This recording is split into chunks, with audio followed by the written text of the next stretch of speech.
Dans cette vidéo, on met l'accent sur développer des habitudes aidantes, puis réduire dans le fond nos habitudes qui peuvent nous nuire. C'est quoi les facteurs qui nous aident dans les deux cas? OK, je commence par les habitudes aidantes. Aidantes.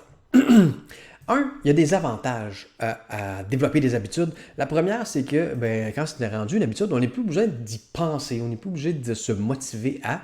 C'est rendu intégré dans notre routine. Ces actions-là sont rendues, ces habitudes-là sont rendues intégrées dans notre routine, on n'y pense plus.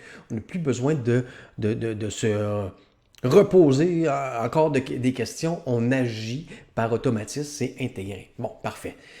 Et pourquoi c'est cool qu'une habitude, que ce soit intégrée dans notre quotidien, qu'on n'ait plus besoin de la remettre en question, de se remotiver, c'est que pour n'importe quelle réussite, pensez à n'importe quel objectif que vous aimeriez atteindre, votre réussite va dépendre de votre capacité à faire des actions répétées.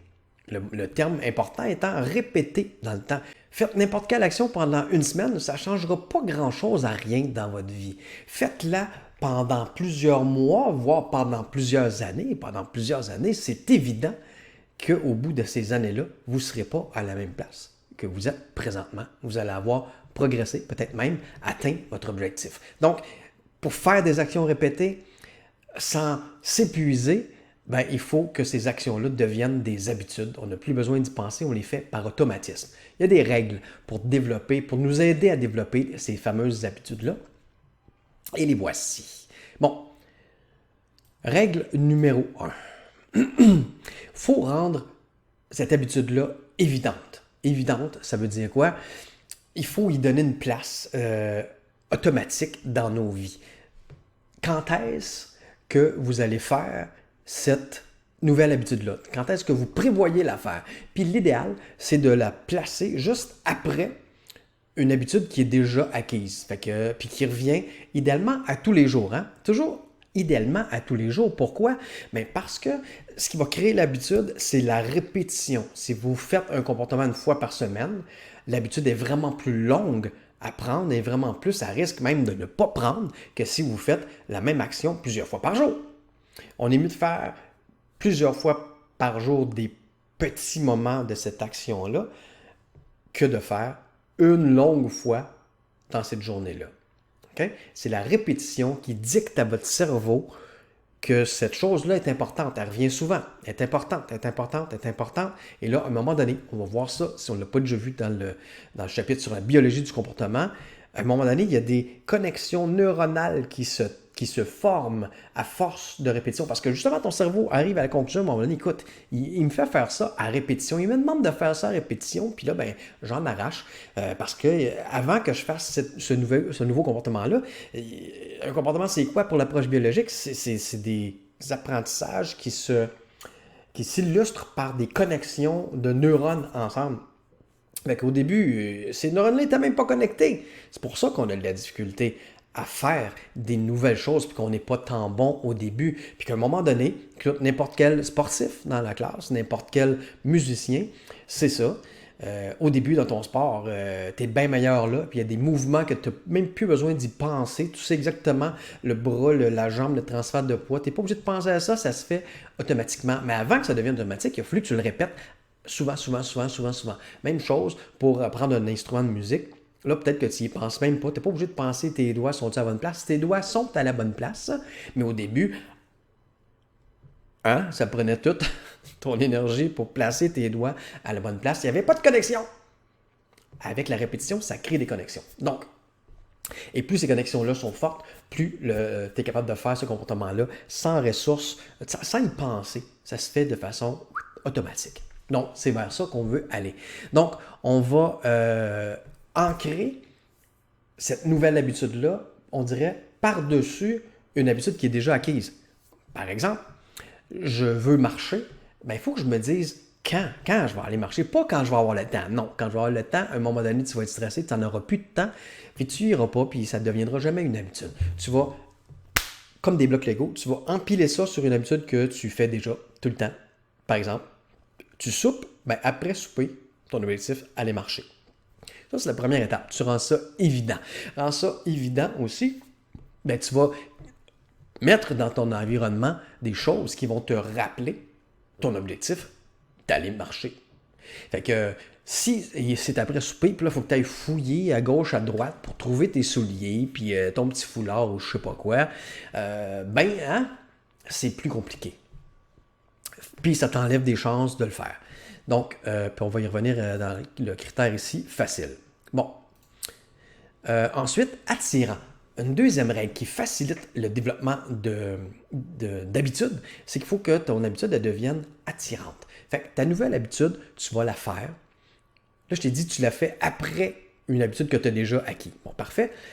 Là, tu vas la faire avant quelque chose que tu aimes faire. Comme s'il fallait que tu fasses cette affaire-là pour profiter de quelque chose que tu veux faire après. Et que tu vas juste faire après que tu vas avoir fait ta nouvelle habitude. C'est comme, on vient de voir les renforcements, donc c'est comme une paye. Si tu veux faire cette activité-là que tu aimes beaucoup faire, qui te renforce, là, qui t'apporte du positif, il faut que tu fasses avant ta nouvelle habitude. Puis ta nouvelle habitude, tu vas la faire après une habitude qui est déjà ancrée. Okay? Donc, quand on met les deux ensemble, ça pourrait ressembler à après le souper, ça c'est une habitude qui est acquise, souper. Après le souper, je m'en vais marcher, puis après que j'ai fini de marcher, j'écoute ma série télévisée préférée. Hein? Bon, parfait. Mais j'écoute pas ma série télévisée préférée, j'ai pas été marcher. Comprends-tu? Bon. Fait que ça, c'est rendre ça attirant. Tu peux aussi prendre quelques instants pour décrire c'est quoi les bénéfices de cette nouvelle habitude-là. Hein? Pourquoi c'est important pour toi? Puis là, je décris un petit exercice, ça s'appelle les 7 pourquoi, parce que normalement, ça va te prendre 6-7 pourquoi pour arriver à quelque chose de croustillant, de vraiment inspirant pour toi. Parce que bon, juste de dire, écoute, mon objectif, aller au gym. Ton objectif, c'est pas tant d'aller au gym, là. Hein? C'est pas tant d'aller au gym. Ben non. Ça va être ton action, aller au gym, là. Mais c'est pas. Tu veux pas. Pourquoi c'est important pour toi d'aller au gym? Bon, ben, tu pourrais dire pour améliorer ma santé, pour perdre du poids. Puis même là, ça, là, c'est déjà plus précis. Mais c'est pas assez inspirant. Pourquoi? Fait que tu vas tout le temps te reposer la même question. Pourquoi c'est important pour moi? La réponse que tu viens de donner là. Fait que pourquoi c'est important pour moi de perdre du poids? Bon, tu pourrais répondre à ça, même pour me sentir mieux dans ma peau. Ah, fait que déjà, c'est mieux. Parce que là, tu fais, écoute, je vais aller au gym, ça, c'est ma nouvelle habitude, ou je vais aller marcher. Je vais aller marcher, ça, c'est ma nouvelle habitude. Mais c'est pas juste marcher pour marcher. Je veux marcher pour me sentir mieux dans ma peau. Bon, OK. Puis là, tu continues. Pourquoi c'est important pour toi de te sentir mieux dans ta peau? Pour aimer davantage mon corps. Ah, OK. Pourquoi c'est important pour toi d'aimer davantage ton corps? Pour me sentir plus attirant envers le sexe opposé, par exemple. Pourquoi c'est important pour toi de te sentir plus attirant envers le sexe opposé? Pour avoir plus d'assurance pour aller vers les gens, puis idéalement rencontrer une personne qui va bien avec moi, ma nouvelle blonde, mon nouveau chum, etc. OK? Bon, plus que tu descends, plus que tu creuses avec des pourquoi, plus que tu arrives à des choses qui sont plus inspirante pour toi. Fait que là, maintenant, tu ne vas pas juste marcher. Non. Tu es en train de faire des actions pour avoir plus d'assurance, pour aller chercher la femme de ta vie, l'homme de ta vie. OK? C'est pas juste une petite marche pépère, là. Non. C'est une marche qui a plein de significations maintenant. OK? Avec cette liste de pourquoi-là. Donc, je t'invite fortement à faire ça. Ça rend ton habitude, ta nouvelle habitude, bien moins banale puis beaucoup plus inspirante. Tu es en train, c'est une marche vers ton âme sœur. C'est pas rien. Puis chaque fois que tu abandonnes l'idée d'aller marcher, tu abandonnes un peu l'idée de gagner en assurance, puis d'un jour trouver la personne idéale pour toi au niveau amoureux. Bon.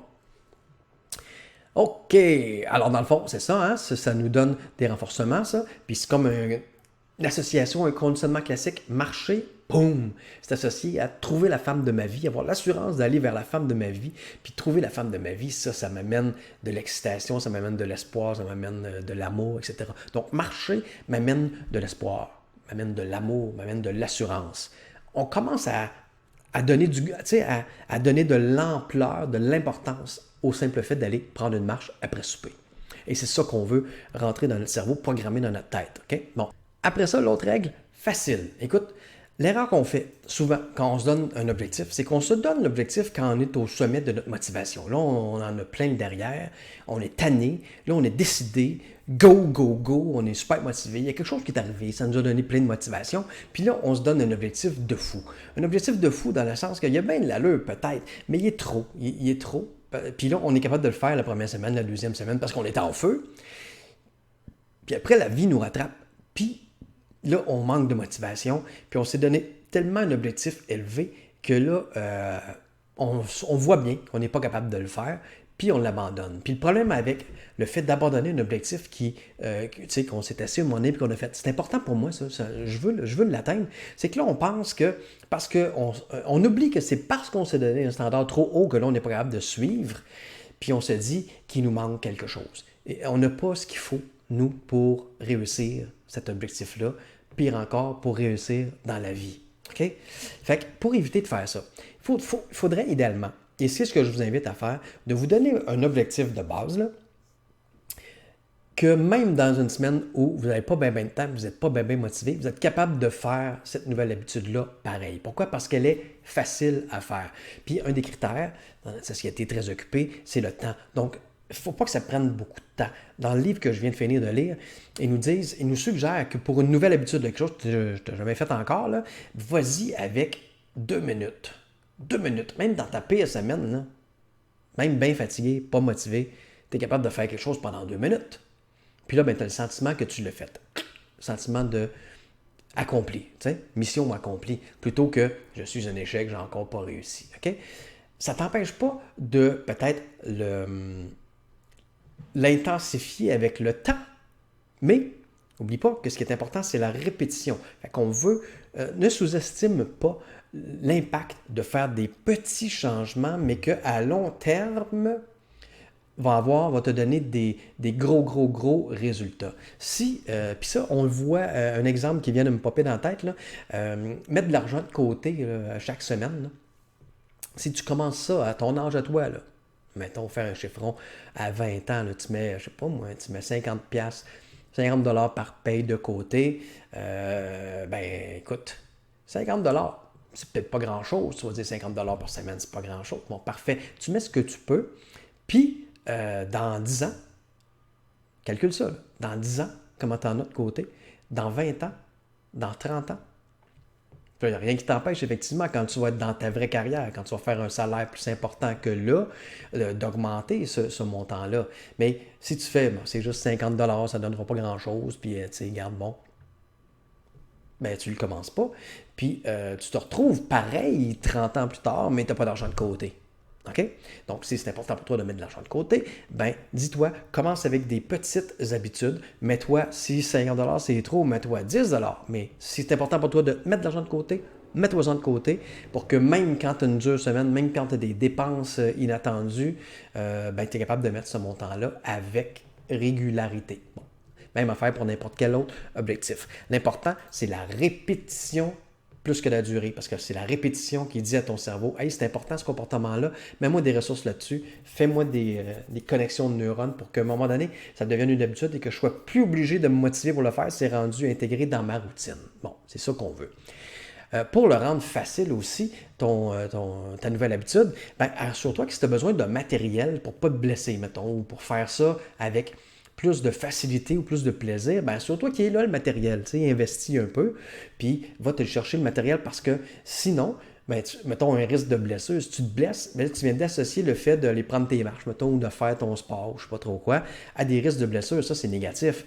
Puis là, tu ne veux pas te blesser avant d'avoir développé ton habitude, tu vas laisser ça de côté, puis tu vas faire quoi? Non, moi j'ai pas les chevilles pour faire ça, tu sais, mettons. Tu ne veux pas te trouver d'excuses supplémentaires, tu veux rendre ça facile. Puis si effectivement tu as des muscles fragiles ou tu as des tendons fragiles ou je ne sais pas quoi, je ne connais pas ça vraiment, ce domaine-là, mais si tu commences facilement, bien, tu vas renforcer tranquillement toutes ces choses-là qui doivent être renforcées, puis avec le temps, bien, tu vas devenir meilleur que si tu avais à un moment donné, au bout de 2 semaines, avec 3 ou 4 blessures. On s'entend? Bon, fait que facile. Dernière règle, pour rendre ton processus de développer des habitudes utiles dans ta vie, ben il faut que ça soit satisfaisant, ce processus-là. Satisfaisant. Il faut qu'il y ait une paye, OK? On est beaucoup beaucoup plus motivé quand il y a une paye. Bon, fait que là, tu vas utiliser des renforcements. N'oublie pas le truc que je t'ai fait faire là, des pourquoi, bien ça me donne des renforcements. Chaque fois que tu vas marcher, tu ne vas pas juste marcher, tu es en train de développer l'assurance, la confiance en soi, de pouvoir aller approcher l'homme, la femme de ta vie quand tu vas le croiser. OK? Ça donne des renforcements. Après ça, une chose facile que tu peux faire pour te donner à toi-même des renforcements, c'est tiens un journal de tes habitudes. Tu coches chaque jour, c'est fait. Clac, je l'ai fait, je l'ai fait, je l'ai fait, je l'ai fait, je l'ai fait, je l'ai fait, je l'ai fait. C'est le fun. Ça te donne un sentiment de mission accomplie. Fait que ça, c'est des renforcements. Direct. L'impact majeur de renforcement, c'est quand tu peux te le donner juste quand tu viens de le faire, l'action, pas 3 jours plus tard. Tu sais, quand 3 semaines plus tard, je vais me payer quelque chose. C'est cool, mais c'est vraiment moins fort que je viens de le faire puis j'ai un sentiment de mission accomplie, ne serait-ce que parce que j'ai fait un petit X comme ça sur une feuille. Fait que moi, je vais t'en fournir une feuille sur laquelle tu peux cocher des choses comme ça puis te rappeler des choses positives qui sont associées à ton habitude. Je t'invite fortement à l'utiliser. Sinon, je sais qu'il y a des applications, il y a plein d'applications là, qui sont faites à ce sujet-là pour Habit Tracker, pour faire le journal, dans le fond, de tes habitudes. Fait que ça te fait des beaux graphiques et tout et tout. Fait que regarde ça souvent, fais-le pour te garder dans l'esprit de motivation, de continuer à le faire, que de toute façon, c'est facile. Puis te rendre ça évident, attirant, facile, satisfaisant. Fait que ça met toutes les chances de ton côté que ce que tu veux partir là comme changement pour atteindre ton objectif tôt ou tard, parce que c'est évident que si tu continues à faire tes actions, que tu as réfléchi, tu fais « ouais, c'est des bonnes actions, ça va m'amener vers mon objectif à un moment donné », bien, c'est évident que si tu continues à faire ces actions-là avec constance, c'est juste une question de temps avant que tu arrives à atteindre tous les objectifs que tu pourras te donner dans la vie. Fait que c'est ça que je te souhaite, de développer cette croyance-là, que c'est juste une question de temps. Tu l'as maintenant, la formule, puis tu es capable de la copier-coller à n'importe quelle dimension de ta vie. Bon, fait que prochaine vidéo, je vais te parler de habitudes nuisibles. On a toutes des mauvaises habitudes qui peuvent nous mettre des bâtons dans les roues, qui peuvent faire en sorte même qu'on lâche nos bonnes habitudes parce qu'on vient à nos mauvaises habitudes. Fait que faut jouer aussi en même temps sur nos mauvaises habitudes souvent pour mettre le plus de chances de notre côté que nos bonnes habitudes collent puis deviennent vraiment des habitudes. Fait que à tout de suite dans la prochaine vidéo.